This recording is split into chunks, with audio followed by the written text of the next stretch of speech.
My name is Matthew Guller. I work for Harley-Davidson. I work in a group that sits in between styling and engineering, and we're responsible for all of the conceptual design within the motor company. So anything that has to do with surfacing, visualization, laser scanning, conceptual development, that comes through our team. I've been at Harley-Davidson for over 18 years, and I've worked on a lot of really cool motorcycles. Just a little bit of background on Harley-Davidson. We've been building motorcycles for over 115 years. We're coming up on 120 years. We have a global brand. We build premium products. We feel very comfortable about our position in the market. And part of that is we stay true to the original history, the heritage, the look, the feel, the sound of all these traditional products. And it's more than just the products, it's a lifestyle. People really love the brand. People get into it, they have friends that are into it. It's a lifestyle product. A little bit more about what I do. Our team consists of about 8 people.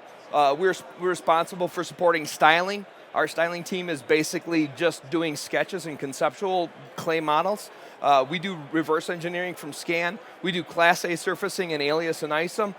We do all of the conceptual modeling. We've been doing polygon modeling and sub-D modeling for over 10 years in our group, and we've just started to get into a lot more of the visualization tools.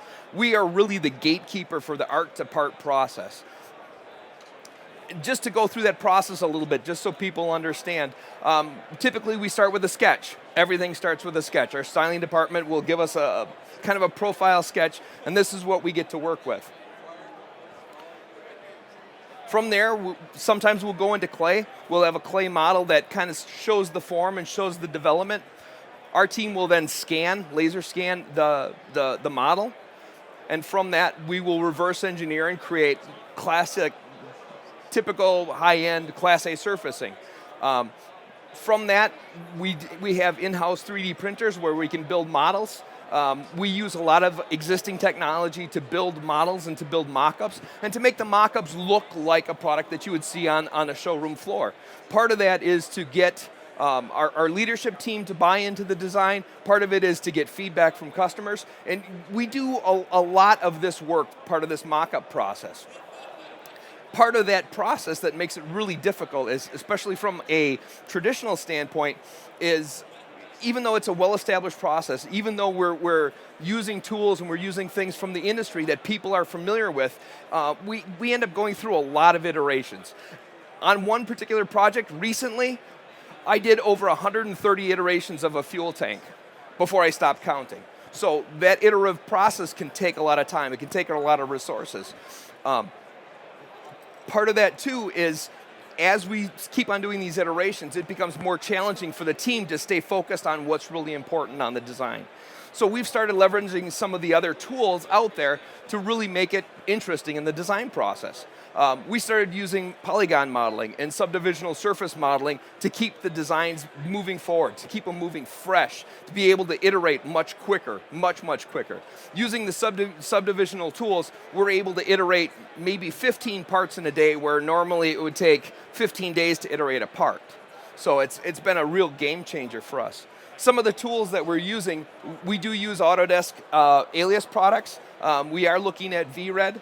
But our main focus is the alias product line for conceptual surfacing. There's a lot of motorcycle images up here. I don't have permission to show any of the conceptual models that we're doing in alias of any of our motorcycles at this point in time. We are using 3D Studio Max, which is more of a game-focused tool.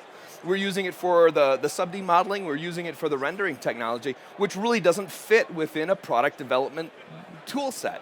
You know, you don't go to an engineering place and ask if you use 3D Studio Max. It just doesn't happen. We've been using it a lot, and we've been very successful with it, and we've got some processes built around the sub-D and the polygon modeling that really makes it fast. Really, I can't stress enough how quick we can iterate and build some of the models.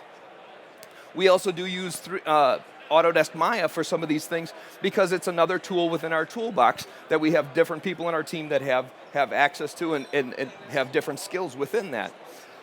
We use Rhino, which is not necessarily a Class A tool, but we've found some functionality there that makes it really good. We do use Rhino quite a bit for data prep as we're going into some of the visualization tools, because it's one of the tools that you can bring anything in and spit anything out. I can work with polygons, I can work with curves, I can work with NURBS, any of this kind of stuff. But the real sweet spot on the design side is being able to model in subdivisional surfaces. Alias has just recently started adding some of the subdivisional tools in there, and if you haven't seen that workflow, if you haven't experienced that workflow, it is a game changer for the design industry. It really, really is.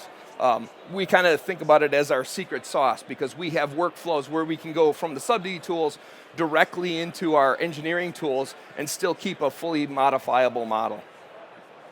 This is another one that's kind of fun. We've started using ZBrush, which is a very non-traditional engineering tool within our design process. It gives our designers the ability to sculpt and to work with a Wacom tablet and to build models that typically would take a lot longer for them to sketch and develop. So some of these are really interesting tools within our tool set, and this is part of what our group has been supporting. Along with that, we've moved into visualization. The same way that an engineering team would use FEA or analysis to validate an engineering design, we're using visualization with styling to validate the visual aspects, the character, the concept of the design. We've been looking very, very hard at ways to iterate quicker, to visualize quicker, to show more realistic materials, and to basically flesh out and create this digital mock-up process. Instead of building a physical bike, if we can get styling, if we can get our leadership teams to look at images or look at something in VR and make decisions based on that, it saves us a lot of time, it saves us a lot of money on mock-ups. When we build a physical mock-up from one of our bikes, it can be anywhere from $60,000 to well over $100,000. If we can do that digitally, we can cut the time way down and we can save that cost. Some of the tools we use, we've been using KeyShot for a while. KeyShot 9 just came out that supports the GPU-based rendering, and it is really, really fast. KeyShot is a really, really simple tool. It's really easy to use. It's one of the tools that we have in our toolbox where we can iterate quickly. We can get other people that don't know a lot about the visualization to jump in and use some of these tools. For the really high-end visualization stuff, we do use V-Ray. V-Ray provides very, very good quality, very rich materials, very rich data sets, and produces very photorealistic images. Within the process of trying to develop quicker, faster, more realistic, we ran into a really interesting kind of a, not really a challenge, but an interesting situation where we started working with Epic Games and Unreal Engine. As Unreal Engine had started to develop and grow with its tool set, with its materials, with its ability to produce high quality images in real time, we got involved. We got involved early on with the Datasmith project, and Epic helped us put together some of these images, and it was an eye-opener for our engineering team, because they're like, maybe we should kind of look at this. This is really cool, this is really fast, this is really neat.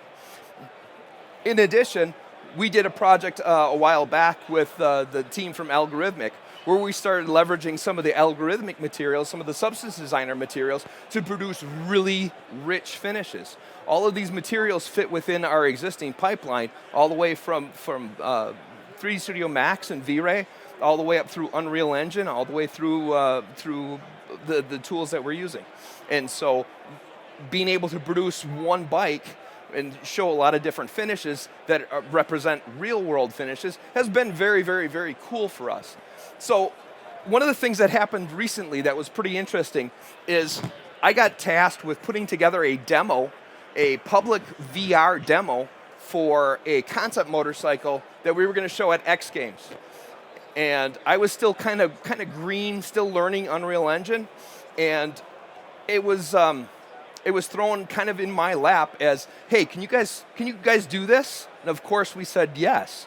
We didn't have a full motorcycle at the time. We didn't have all the assets put together, and I was still very, very new at learning Unreal Engine. So the idea, the concept was, if you took one of the Harley-Davidson electric live wire bikes, and you took one of the flat track race bikes, and you kind of mashed them together, what would you get? For that whole X Games crowd, this is kind of what we were developing. In addition to that, we didn't really know where we were going to be presenting or how we were going to be presenting or exactly how much space we had. So these are a couple of pictures of the booth that we had set up. And you can see back up in the corner, that was the space that we had. We ended up having enough space to run 2 virtual reality headsets. We didn't know how many people we were going to get through, so we wanted to keep the demo small. We wanted to keep the footprint small and give a lot of impact, but also get people through as quickly as possible. In addition, we had a couple other things set up at the site. We had a Jumpstart with Livewire. We had a bike builder, so you can see the tables up there where other bikes were going to be around. So it was going to be a very congested area, and we were a little bit nervous about setting this up and being able to get enough people through it. Here's a couple more interesting pictures from my daughter's in the audience. She's just shaking her head. These are a couple more images from the actual event. The Livewire Jumpstart, so we actually had a bike on a roller that we were getting people on to test drive. We had product placement within the X Games stadium. We were showing off some of our Livewire stuff, which recently just launched. And I got to wear the Miss Minnesota's tiara while she wore the VR headset while we were running the demo. So it was a win-win. Let me jump to, let me show you this. So we've been talking about this demo quite a bit. Yep. So we've been talking about this demo for quite a bit, and what we've got, how do I play it? So this is basically just a live capture. It was set up to be really simple. This is my son actually with the headset on, and I'm kind of telling him how to run it. So we put together this concept motorcycle. It's based on an electric EV platform, kind of along the lines of Livewire, maybe a little bit smaller. And all the materials were created either in Substance Designer or scanned materials with an X-Rite scanner. Use Substance Painter to create some of the materials on the wheels to give it a little bit more of a realistic, kind of dirty feel. But it's truly a concept bike. This is one of the first times we've ever shown off, number one, a VR demo, and number two, a concept bike that's kind of at this point of development. So this was really, really fun for us. We got to show this off. We got to tell people about it. When we put this demo together, like 3 days before we were supposed to deliver it to the X Games event, we showed a couple of our leadership people. They showed their bosses. By the end of the day, I had the president of engineering, I had the president of our facility in my cubicle putting on the headset going, oh, this is so cool, we got to do this for everything. This kicked off a firestorm within our company, and we are doing VR demos or VR reviews for all of our new products using Unreal Engine. It has been a game changer. We recently had a VR review with one of the new bikes that we're developing, where Styling was able to actually make decisions based on what they saw in VR and save us a whole bunch of time going through more and more iterations. It was phenomenal. It was a huge success. So this is fun. This was meant for X Games. This was meant to be simple, not really super interactive, just let people walk around. But this was a game changer for us, and this let us kind of keep on going with this. If anybody's interested in seeing this, please let me know. I've got the demo on a flash drive. We can make arrangements so that you guys can take a look at this. A couple of the things that we learned with that demo, we took that demo to X Games. We put about 1,200 people through it at X Games, running 2 headsets over the course of 2.5 days. We also took this to our investors board meeting, and we showed the investors. We took it to Milwaukee School of Engineering for an event, and we showed it off at the launch of the NVIDIA supercomputer that's at Milwaukee School of Engineering. So even though we put this demo together just for one specific thing, it's been used for quite a lot. We got great feedback from the customers. Nobody got sick. Everybody loved the demo. Everybody loved that whole experience. Our engineering team is looking at more applications and more ways to be able to use this technology. Initially, it was a little bit of a steep learning curve. It was learning Unreal Engine is a lot different than learning a traditional CAD tool.